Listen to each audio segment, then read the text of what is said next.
बिस्मिल्लाहिर्रहमानिर्रहीम।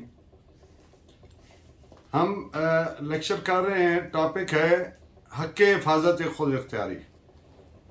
Section 96 PPC से लेकर सेक्शन 106 तक इसी की मुख्तलिफ जो जहतें हैं उनको डिस्कस किया जा रहा है। सेक्शन 96 और 97 व दीगर सेक्शंस हमें बताती हैं कि हक़ हिफाजत खुद इख्तियारी किस तरह इस्तेमाल करना है, किन सूरतों में हासिल है, किन सूरतों में और किस हद तक आप इस्तेमाल कर सकते हैं। तो उनका लुबे लुबाब यह है कि जब किसी इंसान की जान या जायदाद को कोई फौरी खतरा होता है, मौत का या शदीद इंजरी का, और उस आदमी के पास इतना टाइम नहीं है कि वो पब्लिक अथॉरिटी से रजू कर सके, इमिनेंट है, इंस्टेंट है, फौरी है, तो वो खुद अपनी जान और जायदाद के तहफ़्फ़ुज़ का हक इस्तेमाल कर सकता है, और उतना कर सकता है जितना ज़रूरी है, गैर ज़रूरी इस्तेमाल नहीं कर सकता। सेक्शन 99 पे प्रीवियस हमारा लेक्चर था, आज ही उसका पार्ट 2 उसी पे लेक्चर देंगे। जो चीज़ें रह गई थी उनको कवर करेंगे। सेक्शन 99 दीगर सेक्शंस के साथ मिलाकर पढ़ना होता है, इसलिए कि सेक्शन 99 पीपीसी हमें बताता है कि वो कौन सी सूरत हाल हैं, कौन सी सिचुएशंस हैं, वो कौन से एक्ट्स हैं, अफ़ाल हैं जिनके खिलाफ हक़ हिफाजत खुद इख्तियारी हासिल नहीं है। तो लुब लुबाब इसका ये है, जिस्ट इसका ये है कि अगर मौत या ग्रीवस इंजरी, शदीद ज़रबात का खदशा ना हो और पब्लिक सर्वेंट वो एक्ट कर रहा हो, भले उसमें कोई छोटी मोटी लीगल लेकुना हो, सुकम हो, बेज़ाब्तगी हो, इरेगुलरिटी हो, तो उसके खिलाफ नहीं है। या पब्लिक सर्वेंट की डायरेक्शन पे उसके सबॉर्डिनेट को एक्ट कर रहे हैं और जिसके खिलाफ हो रहा है उसको मौत या शदीद इंजरी का खतरा नहीं है, तो उसके खिलाफ भी नहीं है। दो बातें हो गई। तीसरी बात यह है कि अगर खतरा ऐसा है, खतरे का खदशा ऐसा है कि इंसान के पास मुनासिब वक्त मौजूद है कि वो पब्लिक अथॉरिटी से रजू कर सके, तो कानून इसको प्रेफर करता है कि कोई शख्स अपने हाथ में कानून को ना ले, तो फिर उनसे प्रोटेक्शन ले। और चौथी बात जो इस सेक्शन में की गई है वो है कि एक्सटेंट, हक़ हिफाजत खुद इख्तियारी किस हद तक इस्तेमाल किया जा सकता है। तो इस ज़मन में जो बुनियादी बातें हैं वो ये हैं कि कोई गोल्डन स्केल, कोई तराजू ऐसे नहीं रखा जा सकता। एक आदमी पुरसकून अपने एयर कंडीशन रूम में बैठा है और उसकी ज़हनी कैफियत अलग है, लेकिन एक आदमी पे हमला हुआ है और वो इन दी हीट ऑफ बैटल है, लड़ाई हो रही है, तो उससे उतना मेंटल इक्विलिब्रियम नहीं एक्सपेक्ट किया जा सकता कि वो इस तरह ठंडे दिमाग से बिहेव करेगा। हाँ, एक मोटी सी उसमें आउटलाइन दी है कि आउट ऑफ प्रोपोर्शन ना हो। एक आदमी पे अगर हमला हुआ है डंडों से, तो ये ना हो कि वो गन लेके उनको सीधे फायर मारने शुरू कर दे, ये आउट ऑफ प्रोपोर्शन है। कानून सिर्फ ये हक इसलिए अपने शहरियों को देता है कि कानून की कतन मंशा नहीं है कि एक आदमी पर अगर हमला हुआ है और वो बुज़दिलों की तरह भाग जाए। एक आदमी को खतरा पैदा हो गया है कि उस पर हमला होने वाला है और उसके पास टाइम नहीं है, तो ये तो नहीं है किसी भी मर्द के लिए, किसी भी शख्स के लिए इससे ज्यादा कोई घटिया फेल नहीं है कि वो खतरा देख के स्किप कर जाए, भाग जाए। ना कानून ये चाहता है अपने शहरियों से, उनको हक देता है, और ये हक सिर्फ और सिर्फ ऑफेंस के खिलाफ है। जब किसी बंदे की बॉडी या जायदाद के खिलाफ ऑफेंसिव एक्ट हो रहा है। तो आज इसमें जो सिचुएशंस पहले लेक्चर में नहीं हो सकी थी, 99 सेक्शन का पार्ट 2 है, तो उसकी वो चीजें आज हम कवर करते हैं ताकि बात में कोई कमी ना रह जाए। जान या जायदाद के तहफ़्फ़ुज़ के लिए हक़ के हिफाजत खुद इख्तियारी बुनियादी तौर पर सेक्शन 99 में दी गई हदूदों के यूज़, जो लिमिटेशंस है, उनको मद्देनज़र रख के इस्तेमाल किया जाना है। और उन पाबंदियों में से एक one of the most important पाबंदी ये भी है कि जो हार में सिर्फ उतना काज किया जाए जितना खतरे को काउंटर करने के लिए, मुकाबला करने के लिए ज़रूरी है। आउट ऑफ प्रोपोर्शन नहीं करना, as I have earlier stated. अगर हक़ के हिफाजत खुद इख्तियारी में एक्सीड किया, आउट ऑफ प्रोपोर्शन किया, तो ये उस हक की नफी हो जाती है, फिर वो हासिल नहीं रहेगा। और ये हमेशा इन गुड फेथ, नेक नीयती से करना है, किसी को पीनलाइज करने के लिए, किसी को विक्टिमाइज करने के लिए, किसी को इंतकाम का निशाना बनाने के लिए नहीं करना है, वरना ये इसकी नफी हो जाएगी, ये हासिल नहीं तस्वर होगा। This is reported as PLD 1971, supreme court, page 720। अब एक वारंट ऑफ अरेस्ट है और वो एक पुलिस कांस्टेबल को दिया गया है कि फलां आदमी को अरेस्ट करके ले आए, पेश करें। पुलिस कांस्टेबल ने की ये ऑफिशियल ड्यूटी है। अब जिस आदमी को अरेस्ट करना है उसको कोई हक हासिल नहीं है कि वो हक उसकी मुजामत करे या इस बात पे कि ये तो मुझे हक हासिल है, नहीं। इसलिए कि वो जो पुलिस एहलकार है वो under the colour of his official capacity perform कर रहा है इस फंक्शंस, वो कार्य सरकार सर अंजाम दे रहा है कानूनी। तो इसलिए सेक्शन 99 ये प्रोवाइड करता है कि जो भी पब्लिक सर्वेंट है,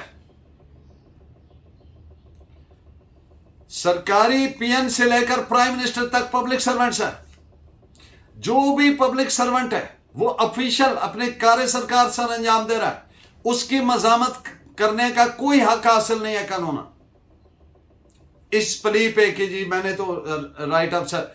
हाँ, अगर छोटी मोटी उसमें को भी जब्त किए, अगर वो बिल्कुल इलीगल एक्ट कर रहा है तो बिल्कुल हासिल है वो। इससे अगले मुकदमा में हम आपके सामने रखेंगे।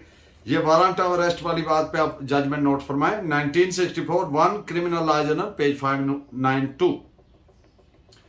अब एक मुकदमा है अदालत में जिसके मुख्तसरन फैक्ट्स ये थे कि सेल्स टैक्स ऑफिसर ने एक बिजनेस प्रेमिसेस को विजिट किया, इंस्पेक्ट किया। इंस्पेक्शन के दौरान उसने ऑब्जर्व किया कि उस वहां का कोई मुलाजिम जरूरी रिकॉर्ड, रजिस्टर वगैरह लेकर भाग रहा है। तो उसने उसको पकड़ लिया और रिकॉर्ड अपने कब्जे में ले लिया, लेकिन उन लोगों ने फिर वो रिकॉर्ड उसे छीन लिया। मुकदमा दर्ज हुआ, अदालत में आया, तो अदालत ने करार दिया कि उन लोगों को कोई हक हासिल नहीं था जो वो प्ली लेके बैठे हैं कि हमने तो अपनी जायदाद के तहफ़्फ़ुज़ के लिए हक़ हिफाजत खुद इख्तियारी, तो कोर्ट ने करार दिया ऐसी सूरत में कोई हक हासिल नहीं है। इसलिए कि जो सेल्स टैक्स ऑफिसर था, he was in performance of his official duties, under the colour of his official duties, कार्य सरकार अंजाम दे रहा था, लिहाजा उसके खिलाफ उनको कोई खदशा नहीं था। दूसरी बात, उनको कोई खतरा मौत या वो शदीद इंजरी भी तो नहीं था। इस पे आप जजमेंट नोट फरमाएं। 1968 21 STC 258 SC। अब बात हो जाए जरा इलीगल एक्ट्स की। कोई सरकारी मुलाजिम, कोई पब्लिक सर्वेंट अगर कोई इलीगल एक्ट करता है तो उसके इलीगल एक्ट या ऐसा कोई act which is without jurisdiction, बगैर इख्तियार के, तो जिस शख्स के खिलाफ वो होगा उसको पूरा हक हासिल है हक के हिफाजत खुद इख्तियारी का, वो जितना उसको इमिनेंट खतरा महसूस हो रहा है, खदशा, उसको काउंटर कर सकता है। अगर वो गन्ने लिए हैं तो वो भी गन उठाए, अगर उस पर हमला हो रहा है तो वो जवाबी हमला करे। किसी सरकारी ऑफिसर को कोई इलीगल काम करने की इजाजत नहीं है किसी शहरी के खिलाफ, कानून उसको इजाजत नहीं देता। अब एक मुकदमा के फैक्ट्स आपके सामने रखता हूं। पुलिस एक लॉफुल सर्च कर रही थी, तलाशी ले रही थी, कानूनन ठीक काम कर रही थी। एक पुलिस कांस्टेबल ने एक औरत पे अपने हाथ डाले, उन लोगों ने जवाबन हमला कर दिया। मुकदमा कोर्ट में आया तो कोर्ट ने करार दिया कि जी बिल्कुल उसको हक-ए हिफाजत खुद इख्तियारी था। पुलिस कांस्टेबल को कतन कोई हक हासिल नहीं था to outrage the modesty of the woman, औरत पे हाथ डालने का। जो वो लॉफुल ड्यूटी कर रहे थे वो सर्च की थी, खातून पे हाथ डालना इलीगल एक्ट था, लिहाजा उनको हक हासिल था। वो अगर जवाबन उसको उस पर हमला करता है, उनको उस इनकैपेसिटेट करता है, उसके पास हक है, सेक्शन 99 ने दिया है। इस पे आप जजमेंट नोट फरमाए। AIR 1926 Allahabad page 147। अब सेक्शन 99 में जो अल्फाज दिए गए हैं, acts not strictly justifiable by law. अगर public servant in the performance of his duties कोई छोटी मोटी बेज़ाब्तगी है, इरेगुलरिटी है, कोई एक्सरसाइज ऑफ जुरिस्डिक्शन में बिल्कुल सही नहीं कर रहा बल्कि थोड़ा बहुत गलती कर रहा है, लॉ इसको कंडाउन करता है, इसके खिलाफ हक हिफाजत खुद इख्तियारी नहीं है। लेकिन वांट ऑफ जुरिस्डिक्शन जो है, यानी बगैर इख्तियार के अगर वो एक्ट कर रहा है तो ये क्या है? ये गैर कानूनी है, इसकी इजाजत नहीं है, उसके खिलाफ हक हिफाजत खुद इख्तियारी हासिल है। तो इस पे आप जजमेंट नोट फरमाएं। जजमेंट बोलने चले, लिख लें 1964 RAJ LW 126। ये जो बात है, बेसिक प्रिंसिपल क्या है? When something is provided by law to be done in a particular manner, then that thing must be done in that manner alone or not at all. जब एक चीज कानून ने प्रोवाइड कर दी है कि इस तरीका से करनी है तो वो उसी तरीका से करनी है, वरना नहीं करनी। हमारा मजहब भी यही हमसे रिक्वायर करता है। जब ये प्रोवाइडेड है कि पहले वुजू करना है फिर नमाज पढ़नी, ये नहीं हो सकता कि पहले नमाज पढ़ें फिर वुजू करें। When something is provided to be done in a particular manner, then that must be done in that manner alone or not at all.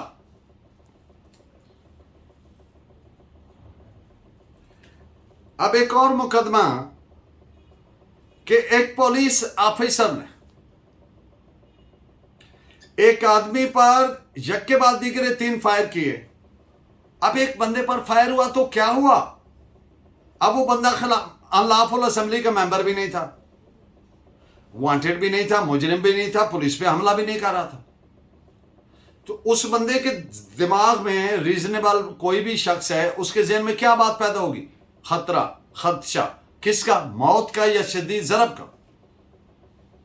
उसने जवाबी हमला किया और पुलिस वाला मारा गया।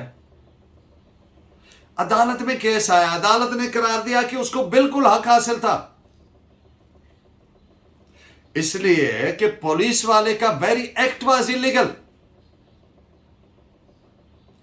तो जब हक हासिल होता है, हक के हिफाजत खुद इख्तियारी बतौर हक के इस्तेमाल होता है तो कुछ जुर्म नहीं बनता।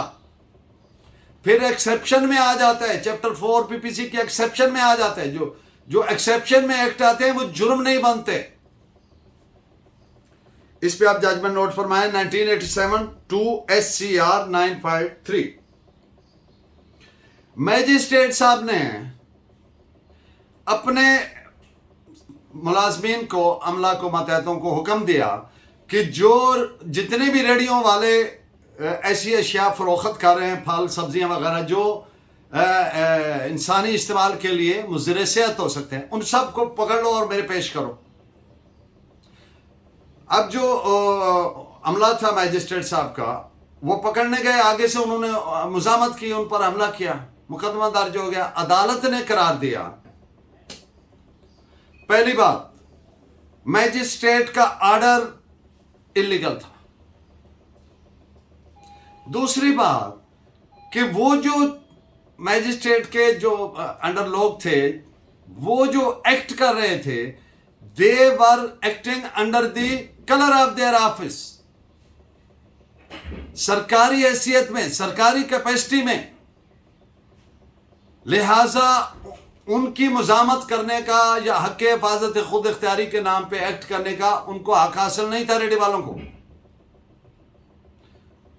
और एक और भी इसमें बात कि उनको कोई जान या शदीद ज़रब का खतरा भी तो नहीं था, लिहाजा उनको कोई हक हासिल नहीं था, इसलिए कि वो पब्लिक सर्वेंट थे और they were acting under the colour of their office. This is reported as 1 WEIR 344 double bench का फैसला है। अब एक बात मैंने लेक्चर के शुरू में आपसे अर्ज किया कि एक जो रेस्ट्रिक्शन है वो ये भी है सेक्शन 99 में कि अगर खतरा महसूस हुआ है या खतरे का खदशा पैदा हुआ है और मुनासिब टाइम है आदमी के पास कि पब्लिक सर्वेंट के पास रजू कर सके, तो फिर उसके पास ये हक हासिल नहीं है कि कानून को खुद अपने हाथ में ले, क्योंकि उस लॉ ये रिक्वायर करता है कि फिर वो पब्लिक सर्वेंट से अपनी प्रोटेक्शन ले। This is reported as AIR 1977 supreme court 619। अब पैरा 3 आप सेक्शन 99 को मिला के पढ़े 105 PPC के साथ, तो दोनों को मिलाकर पढ़ेंगे तो सेक्शन 105 के मुताबिक हक हिफाजत खुद इख्तियारी उस वक्त हासिल हो जाता है जब एक माकूल खतरा या खतरे का खदशा पैदा हो जाता है। This is section 105। This is, और इस पे जजमेंट नोट फरमाएं AIR 1968 मैसूर 33। सेक्शन 99 PPC में जो टाइम फैक्टर दिया गया है कि अगर टाइम है तो फिर प्रोटेक्शन ले पब्लिक अथॉरिटी से, चाहे वो पुलिस है, चाहे वो डिप्टी कमिश्नर है, whosoever is concerned। तो इससे इस पर मुनसर नहीं है कि खतरा कितना बड़ा है। How much is the gravity of the danger, apprehension की क्या ग्रेविटी है, इस पे डिपेंड नहीं करता ये। अगर मुल्जिम माकूल तौर पर यह समझता है कि अगर उसने पब्लिक सर्वेंट से, पब्लिक अथॉरिटी से, पुलिस से रजू करेगा तो उसके पास इस दौरान में तो ये अमल हो जाएगा, तो फिर उसको ये हक हासिल है। Meaning it depends upon case to case situation, और ये डिपेंड करता है, it is rooted in good faith, कि जिस आदमी ने एक्ट करना है बोनाफाइडली एक्ट करे। अगर वो समझता है कि टाइम है, जो किया जा सकता है तो करे। अगर वो समझता है टाइम नहीं है और ये इस दौरान तो हो जाएगा, तो फिर उसको हक हासिल है। तो इस पे जजमेंट नोट फरमाए 1993 2 किराला LJ पेज 758। माकूल खतरा या खदशा, ना कि एक्चुअल डेंजर, हक हिफाजत खुद इख्तियारी दे देते हैं इंसान को। ये इस असूल पर मबनी है कि खदशा की सूरत में पब्लिक अथॉरिटीज प्रोटेक्शन के लिए रुजू करना चाहिए, लेकिन अगर खदशा पैदा होने के बाद वक्त है कि पब्लिक अथॉरिटी से रुजू किया जा सकता है एक्चुअल डेंजर से पहले, तो फिर हक हिफाजत खुद इख्तियारी हासिल नहीं होगा। दिस इज रिपोर्टेड है 1968 1 SCWR 20। जब एक्चुअल डेंजर कमेंस हो जाए, शुरू हो जाए, तो फिर पब्लिक अथॉरिटी से रुजू करने का सवाल ही पैदा नहीं होता, क्वेश्चन ही अराइज नहीं होता। फिर उसको इस्तेमाल करें हक हिफाजत खुद इख्तियारी को, फिर वेट ना करें। और अगर एक आदमी के पास पोजेशन है, उसको डिस्पोजेस करने के लिए आ गया है, तो वो अगर ये ज़हन में रखे कि मैं सिविल कोर्ट में जाके मुकदमा करूंगा, उस टीडीएस प्रोसेस से गुजरूंगा, और फिर मेरे पे ये भी ऑनेस्ट टू प्रूव होगा कि कब्जा साबित करो कि पहले आपका था, वगैरह वगैरह वगैरह। और जो बैकवर्ड और पसमानदा ममालिक हैं, उनमें जो सिविल कोर्ट्स का प्रोसेस है वो क्या कहते हैं कि कौन जीता है तेरी जुल्फ के सार होने तक, तो वो तो एक उसका निगेट हो जाता है वेरी पर्पज ही। लिहाजा ही should exercise the right of private defence. तो इस पे आप जजमेंट नोट फरमाए। ILR 3 जजमेंट्स, 1973 criminal law general 1686 Orissa, AIR 1934 Allahabad 829 and PLD 1964 Dhaka page 480। Status quo जैसे का तैसा, जूं का तू। थर्ड पैरा में जो प्रोटेक्शन दी गई है कि अगर इंसान के पास वक्त है तो वो उधर रुजू करे, तो ये इसका प्राइमरी ऑब्जेक्ट ये है कि उसके स्टेटस को बाहर रखा जाए।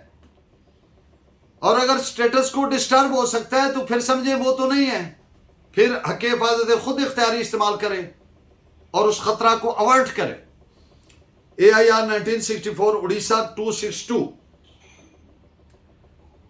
और in the end of today's lecture listen, public authority से रजू करने का जो हुक्म है सेक्शन 99 में, वो सिर्फ इस सूरत में है, if you have got the confidence that police is there to help you and protect you.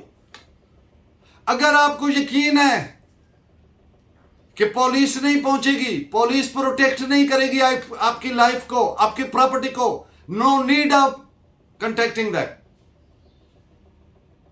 फिर तो वो निगेट हो गया। लिहाजा जब यकीन नहीं है, ये माकूल रीजन पे डिपेंड करता है।